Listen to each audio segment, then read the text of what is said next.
Hey, what's up, everybody? This is Charles, and I welcome you guys to another episode of the Dreamerspro Show, where we cover everything from sports, hot topics, classic debates, entertainment, and where we give you guys a fresh perspective on things and how we see them. Now, we all know that Paul George, in my opinion at least, is one of the 10 best players in the NBA. This is what I think, right? I think Paul George is better than Damian Lillard, by the way. Some people are going to disagree. Damian Lillard is a sensational offensive player, but he cannot do all the things that Paul George does. Let's just be honest. If we're talking about being a two-way player, Paul George is easily one of the best two-way players in all of basketball. Easily one of the best two-way players. He is in the same class with other elite players, two-way players we're discussing now, like Anthony Davis, like Kawhi Leonard, Giannis Antetokounmpo, Jimmy Butler. He's in that class. You can't say that about Damian Lillard.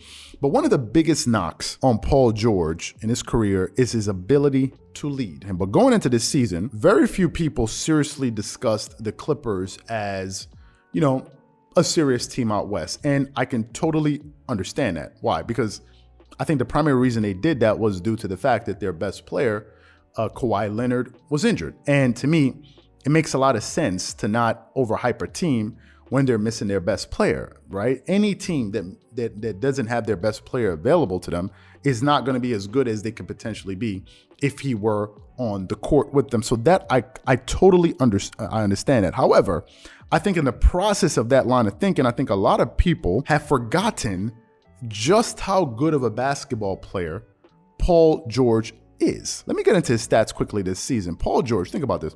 He's averaging 26.7 points per game, shooting 46% from the field, 36.4% from the three, 86% from the free throw line, getting you 8.3 rebounds, 5.4 assists, 4.6 turnovers, which is pretty high, but he's getting you 2.5 steals per game. I think a few things quickly if we're going to talk about Paul George, right? Paul George, his efficiency is not as great as last year because I don't think he has the same spacing that we had when he played with Kawhi Leonard. But nevertheless, his numbers are up. His turnovers are up because I think he's probably a primary ball handler and he's making a lot of decisions out there.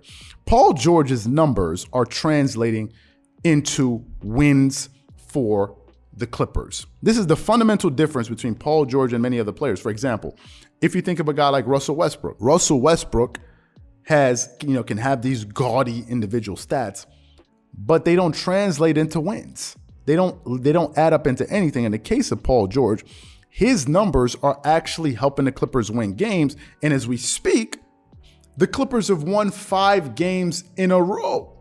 They have won 5 games in a row with Paul George at the helm, and he has been quietly leading this team from the front. You also have to give some credit to the coaching staff as well, Ty Lue, right?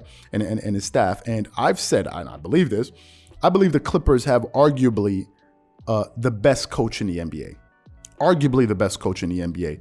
If you followed their postseason run last year and you look and you saw how Ty Lue, after I think the first 3 or 4 games against the Dallas Mavericks when he decided to go small, if you look at the way he was able to make adjustments, in-game adjustments, and even from game-to-game adjustments, how he was able to tweak different lineups, to bring the most out of play. I mean, Ty Lue, I thought, put on a tour de force as far as coaching, and he coached that team all the way to their first Western Conference, finals appearance. So to me, I think, you got to give the coaching staff and Tyronn Lue some credit, right? These guys are winning because they have a great coach as well. Now, early in the season, we also did a video about 2 or 3 days ago. I mean, not 2 or 3 days, about over a week ago.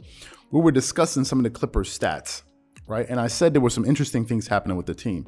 At the time, the Clippers were having a lot of difficulty scoring, right? They were having a lot of difficulty scoring, and it made a lot of sense. I think their PPG as a team had gone down, I believe, by 13 points, right? And it made a lot of sense to me. Why? Because you're losing a guy that was giving you 25 points a game or 25, 26 points per game last season, and Kawhi Leonard, their best player. Obviously, the team was going to find it a little bit difficult. But over the last few games, or over the last, the stretch of the 5 games that they've been winning, the Clippers have really been able to turn things around, right? They've been able to turn things around. The Clippers went from being, I believe, what was it, probably the 24th ranked offense in the NBA to now they're the 16th ranked offense. Now, some people say they're the 16th. Wow, that's not a big deal. Yeah, it is a big deal because it means they're beginning to trend in the right direction. One of the issues they were having was that they couldn't score enough points. There were articles written about this, that how are the Clippers going to fix their offense, right? That was one of the issues they were having. Defensively, they were very good. I think this year, actually, the Clippers are better defensively this year than they were last year. Last year, I wasn't pleased with the way they were playing defense, especially after January. I thought their defense started to lag and they weren't playing great defense. But this year, they're actually a better defensive team. Now, another thing that was concerning me in the previous video we did about a week or so, or whatever it was their three-point shooting. Last season, the Clippers led the NBA in three-point shooting. About a week and a half ago, 2 weeks ago, they were like they were in the low 20s in three-point shooting percentage. Right now, as we currently speak, they went from being ranked in the 20s in three-point shooting percentage. Now they're ranked number 7 in the NBA in three-point shooting percentage. That is a huge jump, and that is basically proven, according to the numbers, that the Clippers are finding a way to enhance their offense and be able to get more scoring. That is a very good sign. They're now also ranked the third team in defensive rating, the third best team in defensive rating in the NBA. These are very good numbers, and things are starting to trend in the right direction. Obviously, it's still very early. I think they played 10, 11 games, so they have a long way to go. They got 70 plus games to go, but I like the fact that they're starting to turn things around. And this is one of the reasons I said, if Kawhi Leonard comes back, who I believe will come back towards All-Star break, maybe before or after, I just believe that you could possibly see the Clippers return to the Western Conference Finals again. Why? Because I saw what they were able to accomplish last season. A lot of the teams that they played against in the playoffs last year, people gave them the benefit of the doubt for no good reason. A lot of people were giving the Dallas Mavericks the benefit of the doubt. They didn't beat them. They didn't beat them the year prior. A lot of people were crowning the Utah Jazz as the world beaters and all of this stuff, and then they just flamed out, right? The Utah Jazz proved to me that they're very good. They're a very good front running team. But the minute they get behind in the game, they can barely fight their way back. They can't fight their way out of a paper bag. So I think the Clippers are easily probably the most mentally tough team in the Western Conference. Also, you got to throw in the Golden State Warriors. I think you may see a Western Conference Finals with the Clippers and the Golden State Warriors, and I think that's going to be box office. It's going to be very, very entertaining. And this is one of the reasons that I felt that if Kawhi Leonard comes back, I think this team could be, one of the best teams in the West. But obviously, that is a very long way from now, so it's not even worth really discussing that much. But you got to give Paul George his credit, because he has really been stepping up, and he's been delivering, and also his teammates have been stepping up in a major way, and they're doing this they're doing all of this without their best player, Kawhi Leonard, who has just been absent. So you got to give him his credit, man, and people got to give Paul George some respect. I certainly think he's a top 10 player in the NBA right now.